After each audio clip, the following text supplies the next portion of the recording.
The Economic Freedom Fighters welcomes the majority judgment of the Constitutional Court. We look forward to the National Assembly reconvening very soon to actually develop the necessary rules and hold the President accountable.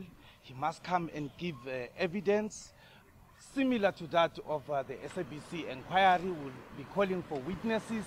Ons is baie bly oor wat gebeur het.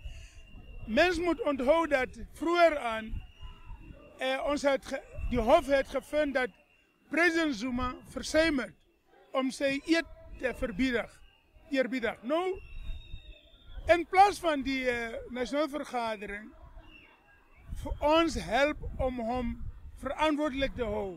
Hulle het al die bolmakiesie spelle van hulle gespeel en probeer hom verdedig.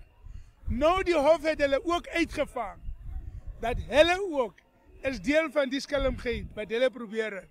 En van nou af, ons demokrasie is op 'n betere vaste fondasie as sulks om vorentoe die skelmgeit onmiddellik uit te roei. Ons gaan nou albei president Zuma as ook die nasionale vergadering verantwoordelik hou.